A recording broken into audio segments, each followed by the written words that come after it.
Hello viewers, இன்றைக்கி நம்ம ஆங்க்லர் life cycle கோர்ஸில் என்ஜி ஆனிட் பற்றி பார்க்க போகிறோம் அண்ட் கன்ஸ்ட்ரக்டரை பற்றியும் கொஞ்சம் பார்க்க போகிறோம்.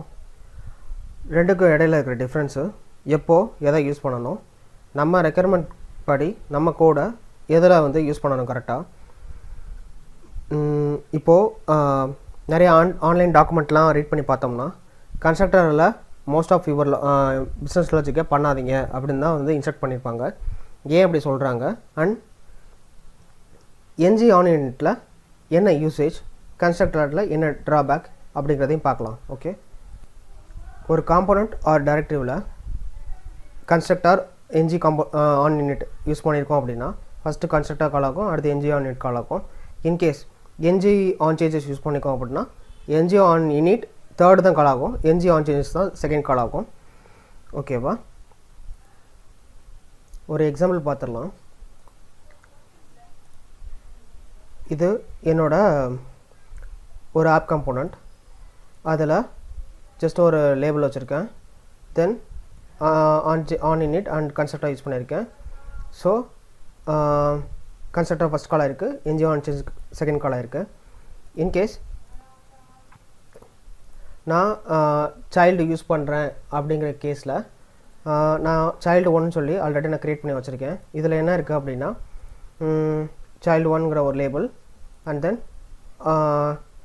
கன்ஸ்ட்ரக்டர் ஆன் யூனிட் இருக்குது. எந்த ஒரு கண்டிஷனும் இல்லாமல் இங்கே டைரெக்டாக ரெண்டர் பண்ணுறோம். ஸோ அப்படி ரெண்டர் பண்ணால் எப்படி அந்த என்ஜி ஆன் யூனிட் கன்ஸ்ட்ரக்டர் எப்படி கால் ஆகுது, ரெண்டோட இது கால் ஆகுதுன்னு பார்க்கலாம். ஓகே, ஸோ இப்போ பார்த்தீங்க அப்படின்னா ஃபஸ்ட்டு பேரண்ட்டோட கன்ஸ்ட்ரக்டர், தென் சைல்டோட கன்ஸ்ட்ரக்டர், தென் பேரண்ட்டோட NG on init, then NG on சைல்டோட என்ஜி ஆன் யூனிட், இந்த சீக்வன்ஸில் தான் கால் ஆகும். இன்கேஸ் நம்ம சில கண்டிஷன் படி நம்ம இதை அப்ளை பண்ணணும் அப்படின்னா, ஒன் மொமெண்ட், சில கண்டிஷன் படி இந்த சைல்டு காம்போனண்ட்டை நம்ம ரெண்டர் பண்ணுறோம் அப்படின்னா எப்படி ஒர்க் ஆகுதுன்னு சொல்லி பார்க்கலாம். ஃபர்ஸ்ட் இனிஷியலாக என்னோட ஆப் காம்போனண்ட்டோட கன்ஸ்ட்ரக்டரும் என்ஜி ஆன் யூனிட் கால் ஆகிடுச்சு. தென் இன்னும் இங்கே சைல்டு ரெண்டர் ஆகலை, டாம்குள்ளே இன்னும் வரல. இப்போது நான் இதை டாகல் பண்ணுறேன். ஸோ டாம்குள்ளே இப்போ வந்திருக்கு. இப்போது கன்ஸ்ட்ரக்டரும் சைல்டும் கால் ஆயிருக்கு, சாரி என்ஜி ஆன் யூனிட் கால் ஆயிருக்கு. இப்போது டாகல் பண்ணுறேன், மறுபடியும் டாகல் பண்ணுறேன். இப்போ ரெண்டர் ஆகுது, இப்போது மறுபடியும் வருது. இதே மாதிரி தான் இங்கே வரும். இந்த calling, constructor calling and NG init calling பேரண்ட்டோட கன்ஸ்ட்ரக்டர் என்ஜி யூனிட்டை எந்த வகையிலையும் கால் பண்ணாது. ஓகே, இதோட மட்டும்தான் இது கால் பண்ணிகிட்டே இருக்கும். ஓகே, அண்ட் தென் கன்ஸ்ட்ரக்டரில் அதிக லோடை ஏற்றாதீங்க, அதிக வெயிட்டாக கோடிங் எழுதாதீங்க, என்ஜி ஆன் யூனிட்டை யூஸ் பண்ணுங்க அப்படின்னு சில பேர் சொல்லுவாங்க. அது ஏன்னு பார்க்கலாம். இப்போது என்னோட ஆப் காம்போனண்ட்டில் ஒரு எரரை நான் இங்கே என்ஜி ஆன் யூனிட்டில் மேக் பண்ணுறேன். Throw new error my error. Okay, பண்ணுறேன் அப்படின்னா இது எப்படி ஒர்க் ஆகுதுன்னு பார்க்கலாம். இந்த எரோட மீனிங் என்ன, இது நான் மேனுவலாக இங்கே எரர் ஆட் பண்ணியிருக்கேன். இன்கேஸ் உங்கள் ப்ராஜெக்டில் நீங்கள் அன்ஹேண்ட் பண்ணாத ஒரு எரர் வரலாம், என்ன மைனர் பிரச்சனைனால சில எரர் வரலாம். அந்த மாதிரி எரர் அக்கர் ஆகிற சமயத்தில் என்ன நடக்குங்கிறத இப்போ பார்க்க போகிறோம். இப்போ என்ஜி ஆன் யூனிட்டில் எரர் அடிக்குது.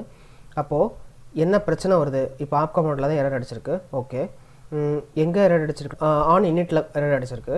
ஓகே, இந்த பட்டனை கிளிக் பண்ணும்போது சைல்டு ரெண்டராக தான் செய்யுது, அதோட ஃபங்க்ஷனாலிட்டி எந்த வகையிலையும் பாதிக்கப்படலை. ஆப் எந்த கிராஷும் இல்லாமல் ரன் ஆகிட்டு தான் இருக்குது. ஓகே, இன்கேஸ் இந்த எரர் இன்கேஸ் கன்ஸ்ட்ரக்டரில் வருது அப்படின்னா என்ன நடக்குதுன்னு சொல்லி பார்க்கலாம். ஓகே, கன்ஸ்ட்ரக்டர் எரர் அடிச்சிருச்சு அப்படின்னா ஃபுல் ஆப் கிராஷ் ஆகிடுச்சு, எந்த ஒரு ஃபங்க்ஷனாலிட்டி இது நடக்க போகிறதில்ல. ஓகே, இது பேரண்ட்டில் மட்டும்தான் இந்த கேஸ் இப்படி நடக்குமா, இல்லை சைல்டில் இப்படி எரர் அக்கர் ஆனாலும் இப்படி நடக்குமா எப்படின்னு சொல்லி பார்த்துடலாம். Okay, NG on unit.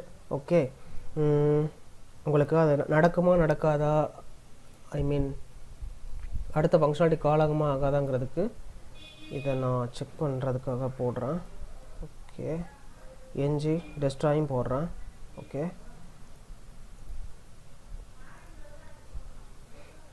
இப்போது என்ஜி ஆன்லைனெட்டில் எரர் அடிக்குது. இந்த சினாரியோவில் சைல்டு 1 வந்து ரெண்டர் ஆகுது. ஆகும்போது எரர் அடிச்சிருச்சு. இப்போ மறுபடியும் நான் வந்து டாகல் பண்ணுறேன். டாகல் பண்ண டெஸ்ட்ராய் கால் ஆகுது. அப்போ இங்கே டாம் அவுட்டும் போயிடுச்சு. மறுபடியும் இதை டாகல் பண்ணுறேன். சைல்டு 1 ரெண்டர் ஆகுது. பட் எரர் அடிக்குது. பட் ஆனால் அதோட ஃபங்க்ஷனாலிட்டி இன்னும் கண்டினியூஸ் ஆகிட்டு தான் இருக்குது. ஓகேவா? ஸோ எந்த ஒரு சைடு எஃபெக்ட்டும் இதில் வந்து இல்லை. ஓகே, இதே எரர் வந்து இங்கே கன்ஸ்ட்ரக்டரில் இப்போ அடிக்குது. சைல்டோட கன்ஸ்ட்ரக்டரில் அடிக்குது அப்படின்னா சைல்டு 1 கால் பண்ணுறேன். கால் பண்ணால் சைல்டு 1 வந்து ரெண்டர் ஆகலை. சரியா? அவ்வளோதான் முடிஞ்சு. ஓகே, நம்ம ஆப் கிராஷ் ஆகிடுச்சு. இனிமேல் எந்த ஃபங்க்ஷனாலிட்டி நடக்காது. ஓகேவா? இது ஏன் இது என்ன இஷ்யூ அப்படின்னு பார்க்கலாம். பிகாஸ் ரெண்டுமே வந்து கன்ஸ்ட்ரக்டரும் ஒரு ஃபங்க்ஷன் தான், என்ஜாய்மெண்ட்டும் ஒரு ஃபங்க்ஷன் தான். ஓகே, பட் ஏன் இப்படி நடக்குது, அதுக்கு காரணம் பார்க்கலாம். காரணம் என்ன அப்படின்னா, கன்ஸ்ட்ரக்டருங்கிறது வந்து ஜாவாஸ்கிரிப்டோட டிஃபால்ட் ஃபங்க்ஷனாலிட்டி. பட் ஆன்லைனேட்டுங்கிறது ஆங்குலரோட ஃபங்க்ஷனாலிட்டி.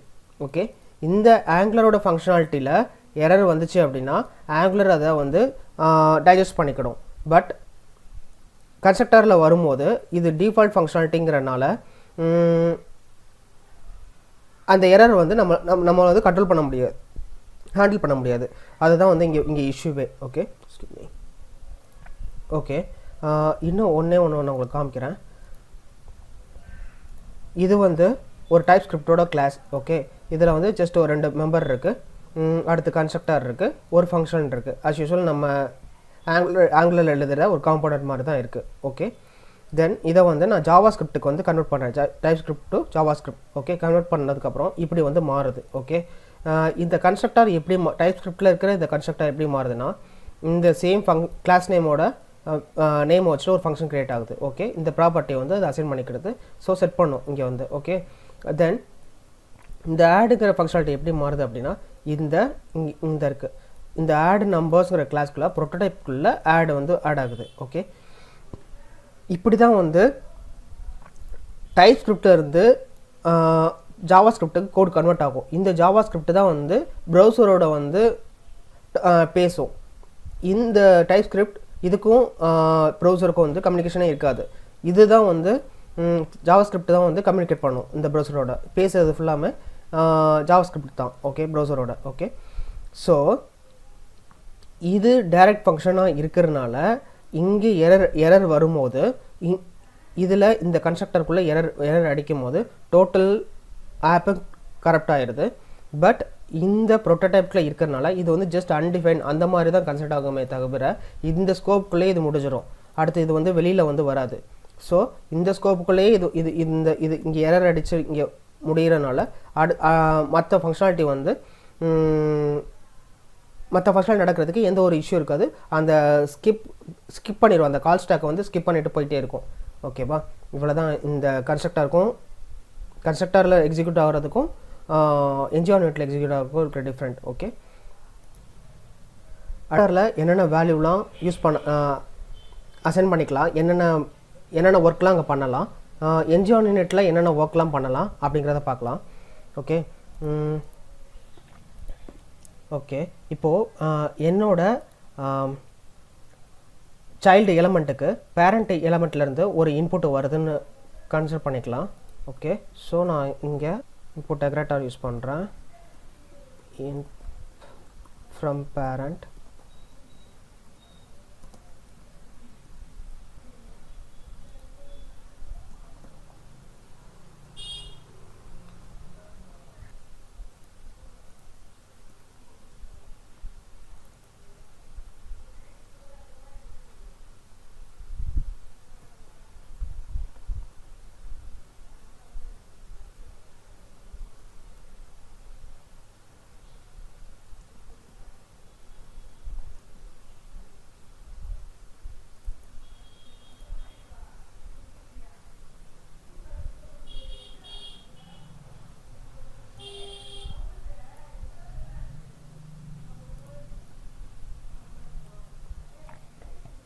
ஓகே, இந்த இன்புட்டை வந்து நான் ஆப் காம்பனண்ட்லேருந்து இந்த சைல்டுக்கு நான் பாஸ் பண்ணுறேன். இதோட வேல்யூ 10,000. ஓகே, ஸோ பாஸ் ஆகிடும். தென் இதை நான் இங்கே லாக் பண்ணியிருக்கேன். லாகில் இப்போ என்ன டிஸ்பிளே ஆகுதுன்னு பார்க்கலாம்.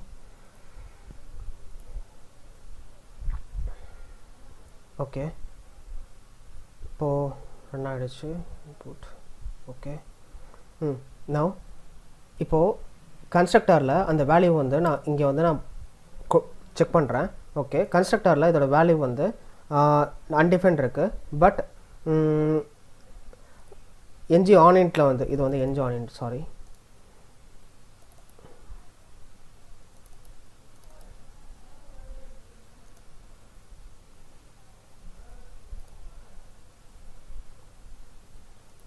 இது என்ஜி ஆன்இன்ட். ஓகே, என்ஜி ஆன்இன்ட்டில் வந்து இன்புட் வேல்யூ வந்து ரீட் ஆகிருக்கு. ஓகேவா, இப்போது இதில் வந்து கொஞ்சம் என்ன அண்டர்ஸ்டாண்ட் ஆகுதுன்னா, கன்ஸ்ட்ரக்டர் இந்த வேல்யூவை வந்து அக்சஸ் பண்ண முடியாது. பிகாஸ் கன்ஸ்ட்ரக்டர் என்ன பண்ணும் அப்படின்னா, இந்த கிளாஸோட ப்ராப்பர்ட்டி அண்ட் மெத்தட்ஸு கரெக்டாக இருக்கான்னு பார்க்கும். தென் இந்த ப்ராப்பர்ட்டிக்கு இதோட ப்ராப்பர்ட்டிக்கு வேல்யூ அசைன் பண்ணும். ஓகே, எக்ஸாம்பிள், ஒரு ப்ராப்பர்ட்டி ஏ அப்படின்னு இருக்குது அப்படின்னா, நம்பர் அப்படி இருக்குன்னா இந்த இதுக்கு வந்து இதால் வந்து அசைன் பண்ண முடியும்.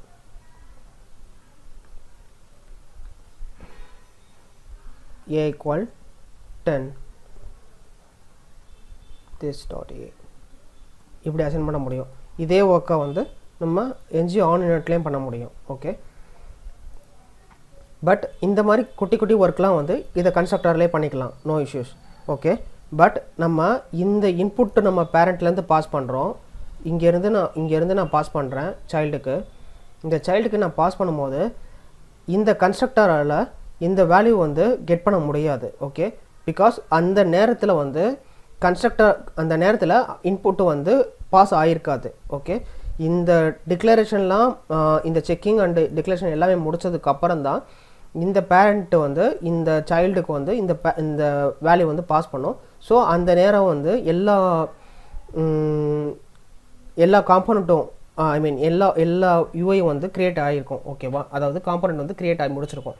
அந்த டைமில் தான் நம்மளால் வந்து இந்த வேல்யூ வந்து நம்மளால் அக்சஸ் பண்ண முடியும். ஓகே, இந்த ஒரு ரீசனுக்காகவும் வந்து நம்ம என்ஜி ஆன்இன்ட் வந்து யூஸ் பண்ணுவோம் தென் நம்ம கன்ஸ்ட்ரக்டரை விட. ஓகேவா, அடுத்து ரவுட்டிங் அப்போ நம்ம வந்து பேரண்ட்லேருந்து சைல்டு காம்போனண்ட் வந்து லோட் பண்ணுவோம். அப்போது சைல்டு காம்போனண்ட்டோட என்ஜி ஆன்இன்ட்டும் கன்ஸ்ட்ரக்டரும் ஃபஸ்ட்டு இனிஷியலாக கால் ஆகும். ஓகே, அண்ட் தென் சம்டைம் நம்ம அந்த சேம் காம்போனண்ட்டை டிஃப்ரெண்ட் கொரி பேராமீட்டரை வச்சு நம்ம வந்து கால் பண்ணிகிட்டே இருப்போம். ஓகே,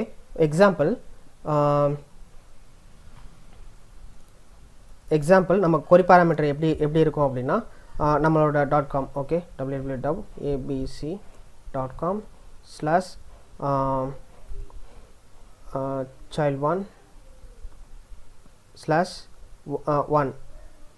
அடுத்து நம்ம வேறு ஏதாவது கிளிக் பண்ணும்போது இது 2ஆக மாறும். அடுத்து கிளிக் பண்ணும்போது 5ஆக மாறும், ஆர் 10,000ஆக மாறும், சம்திங் 100ஆக மாறும். ஓகே, இப்படி பண்ணும்போது same component again and again call ஆகிட்டே இருக்கும். அந்த டைமில் நம்ம கன்ஸ்ட்ரக்டரும் என்ஜி ஆன்இன்ட்டும் எப்படி கால் ஆகுதுன்னு நம்ம பார்க்கலாம். ஓகே, அதுக்கு நம்ம ரவுட்டிங் மாடியூலில் ஒரு பாத் வந்து நான் செட் பண்ணுறேன். ஓகே, இந்த பாத் வருது அப்படின்னா இந்த காம்போனண்ட் வந்து கால் ஆகிற மாதிரியும், அண்ட் தென் இதுக்கு லிங்க் வந்து நான் பேரண்ட்டில் கொடுக்குறேன். Okay, one moment. And then இதோட கொரி பேராமை வந்து டைனமிக்காக சேஞ்ச் பண்ணுறதுக்காக இந்த ஃபங்க்ஷனை வந்து நான் எழுதிக்கிறேன். ஓகே, எழுதிட்டேன். அண்ட் தென் இதை கிளிக் பண்ண ஒன் டிஸ்பிளேயில் பார்த்துடலாம்.